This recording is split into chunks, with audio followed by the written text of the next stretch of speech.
ቁጠባን ባህለው አድርገው የስኬት ጉዞውን ሲጀምሩ እኛ ደግሞ ለቁጠባው እሴት ጨምረን አብረኖት እንተጋለን። ለላቀ ቁጠባው የላቀ ወለድ ይገባውታል።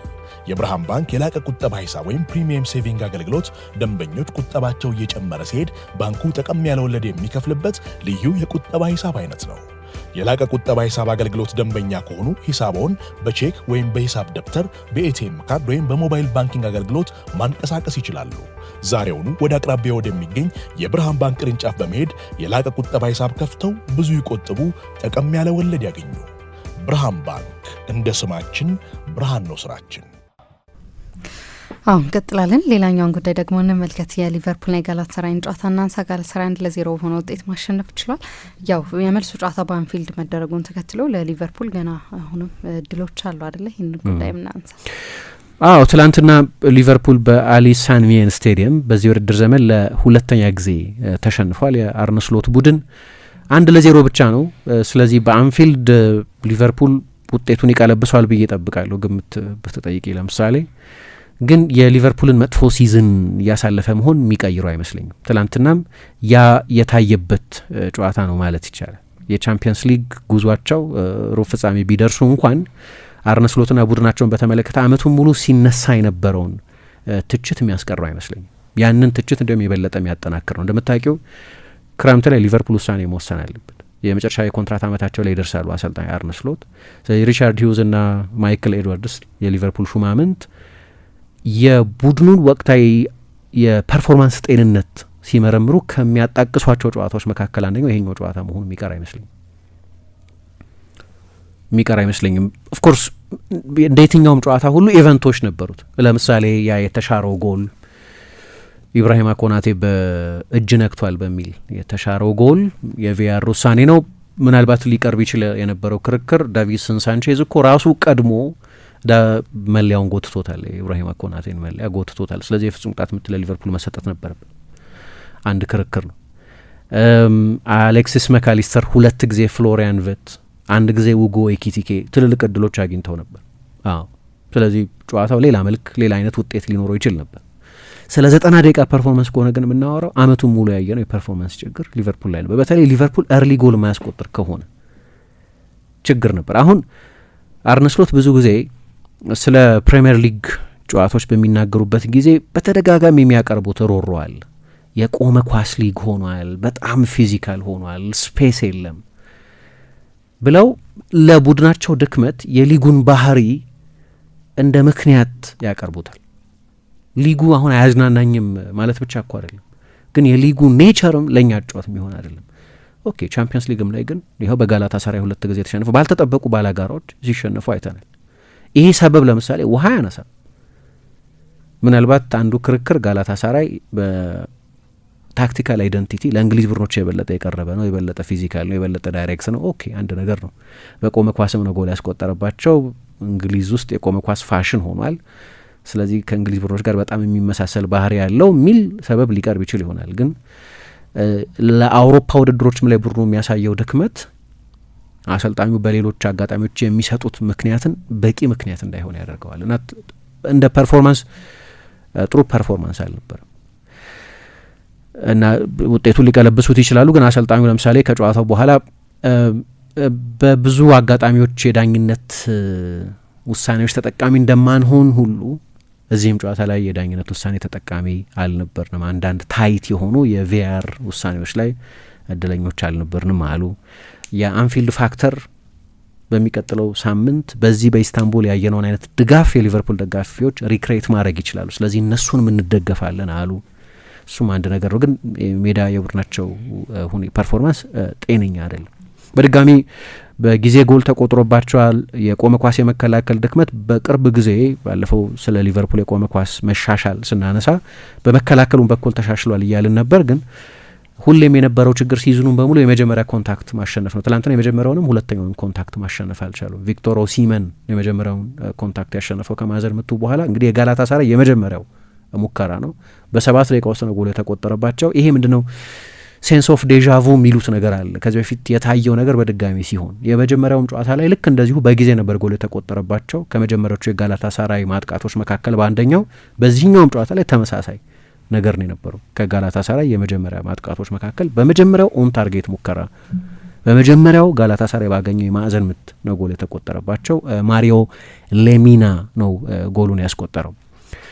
እና አሁን ይህንን የሊቨርፑልን ድክመት ካየሽ በኋላ እንዲሁ በሁለቱ ቡድኖች ታሪክ ጋላታሳራይ ከሜዳ ውጪ ሲጓዝ ባለው ድክመት ከ2 ሳምንት ወይ ከ3 ሳምንት በፊት በዩቬንቱስ ሜዳ ያንን የ5-2 መሪነት ኢምፕሎድ አድርጎ 3-0 ሲመራ የነበረ ወደ ተጨማሪ ሰዓት የገባ ቡድን ስለሆነ ዩቬንቱስ እንደዛ የሚያደርገው ከሆነ ሊቨርፑል ከዩቬንቱስ አያንስም አሁን ባለው ሁኔታ። ስለዚህ ያሸንፈዋል ልንል እንችላለን፣ ግን ጋራንቲድ አይመስለኝም። ምክንያቱም በሜዳቸው በዚህ ውድድር ዘመን በፒኤስቪ በኖቲንጋም ፎረስትም ሲሸነፉ ስላየን አይ ጋላታሳራይንማ ቀልብሰው ውጤቱን ያልፋሉ ብሎ አፍን ሞልቶ ለመናገርም የሚያስተማምን አይደለም።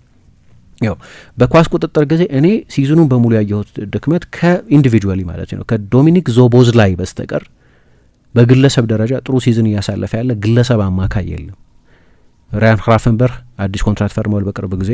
አሰልጣኝ አርነ ስሎት በጣም ከሚመሰገኑባቸው ተጫዋቾች መካከል አንደኛው ነው። ከ6 ቁጥርነት በጣም ወደ ተዋጣለት ከ8 ቁጥርነት ወደ ተዋጣለት 8 ቁጥርነት አሸጋግረውታል።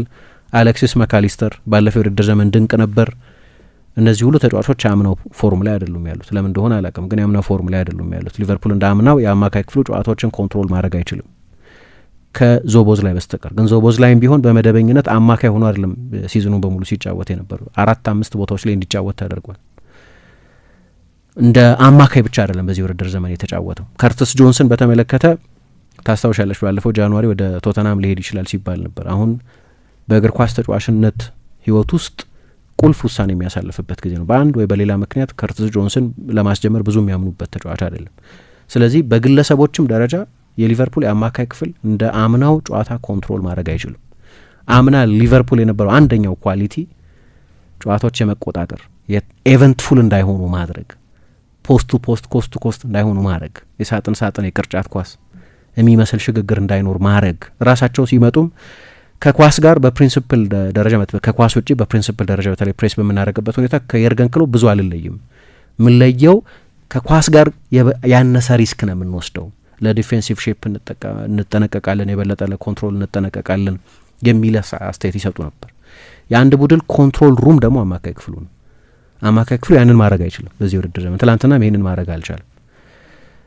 በመከላከል በኩል የሊቨርፑል የተከላካይ መስመር አመቱ ሙሉ ሲሰራው የነበረው አይነትን የመሳሳት ድራማ ሲሰራ ነበር። ኢብራሂማ ኮናቴ ተርፏል በሁለተኛ አጋጣሚ። ለየት ያለ ህግ ነው ስል ይልማዝ የሚባለው ተጫዋች የአንዲ ሮበርትሰንን ፖዚሽኒንግ አፌክት አድርጎታል። ለዛ ነው እኮ ቪክቶር ኦሲመን ጎሉን ካስቆጠረው በኋላ የተሻረው። ብዙ አላየሁም እንዲህ አይነት ነገር። ኦፍኮርስ ነው ኮናቴ እጁን ተጠቅሟል ጎል ለማስቆጠር።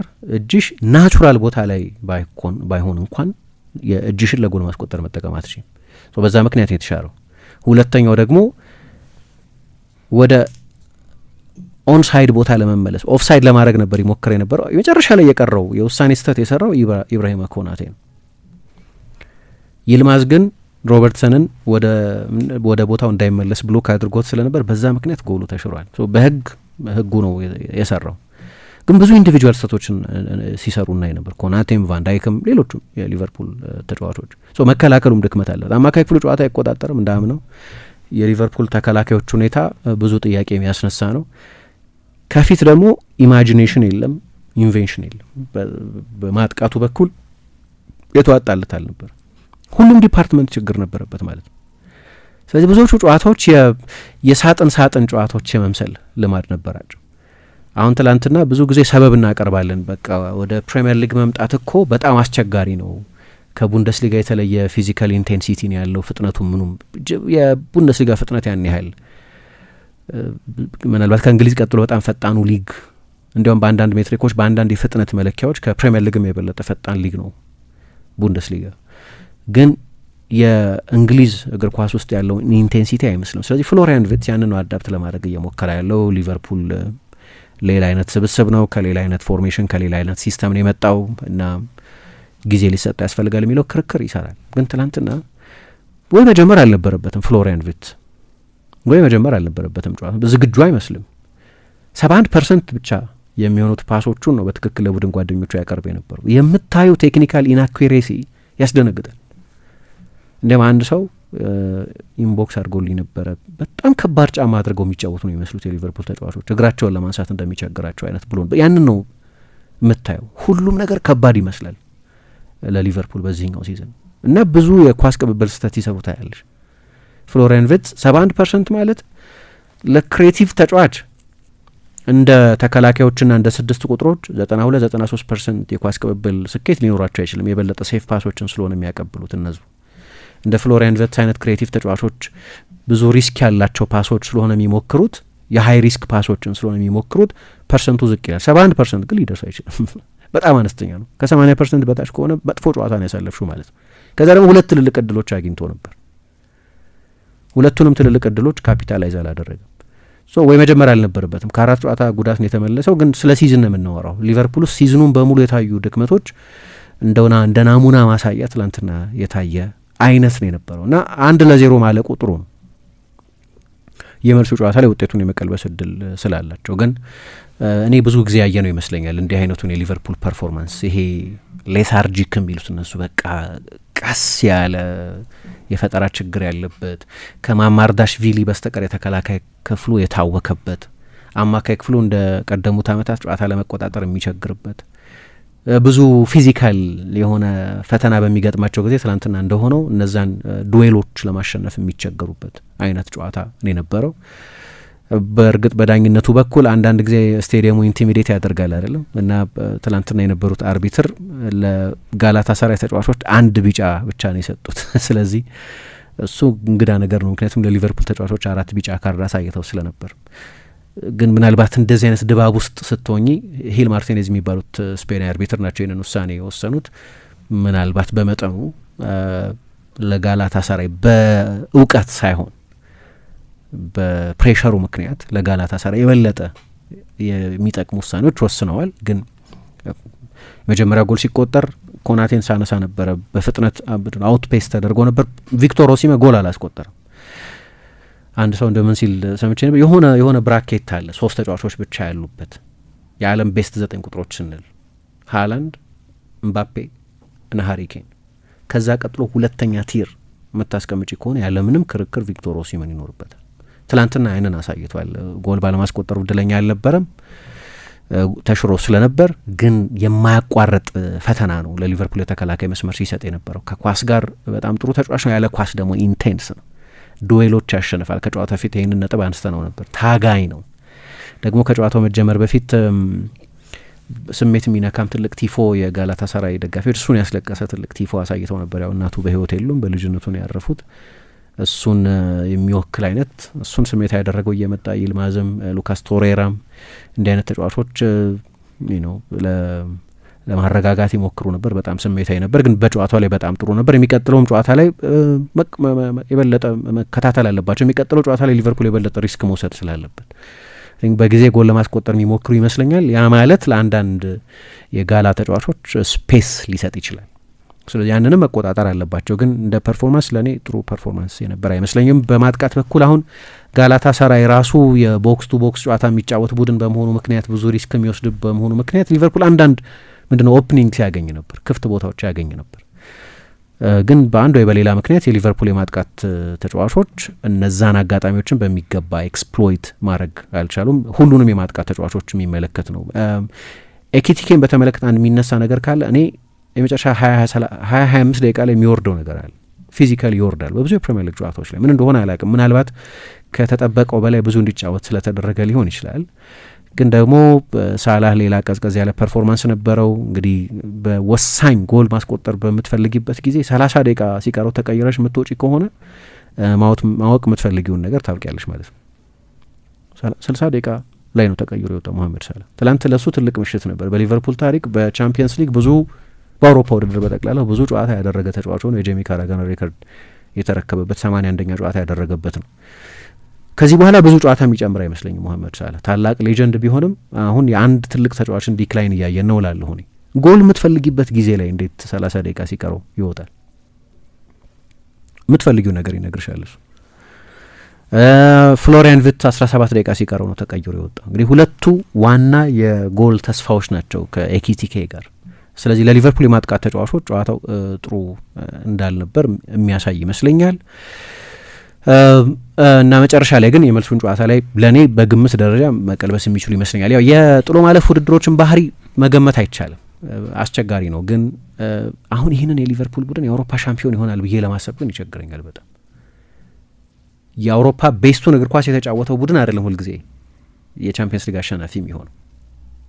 የኖካውት ውድድር ባህሪ ስለሚለይ አንዳንድ በየጨዋታው የሚፈጠሩ ዝርዝር ጉዳዮች እና የኖካውት ጨዋታ ተፈጥሮ የ190 ደቂቃ ወይም የ180 ደቂቃ ፐርፎርማንስን እንጂ የአንድ የሙሉ ሲዝን ኮንሲስተንሲን የሚጠይቅ ባለመሆኑ ምክንያት አያደርገውም ልል አልችልም።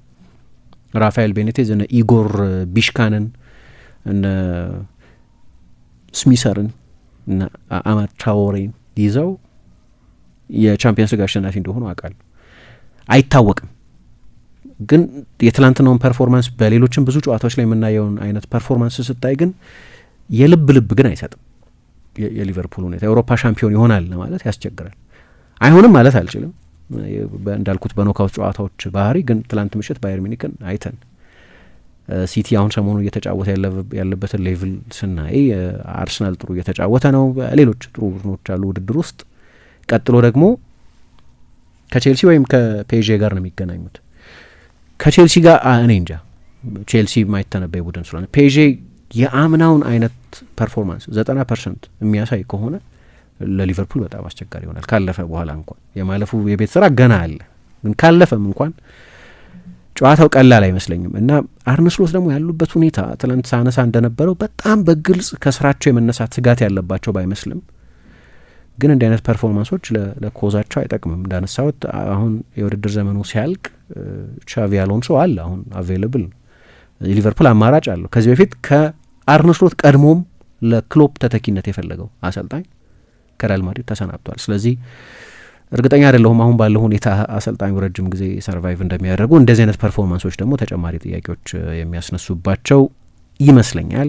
አንዳንድ ተጫዋቾችን በአንድ ወይ በሌላ ምክንያት ከርትስ ጆንሰን፣ ሪዮን ጋሞሃን፣ ኢቨን ጀረሚ ፍሪምፖንግን ምንም ቢያደርጉ ተጨማሪ ደቂቃዎች እንደሚሰጧቸው አላቅም። ከዚህ በፊት ስለ ፌዴሪኮ ኪየሳ ብዙ ጊዜ እንደዛ እንል ነበር። ኪየሳ በእርግጥ ትላንትና ጨራሽ ስብስብ ውስጥም አልነበረም። ምናልባት በጣም ጥሩ ነገር ፈርቼ የነበረው የማማርዳሽቪሊን ሁኔታ ነው።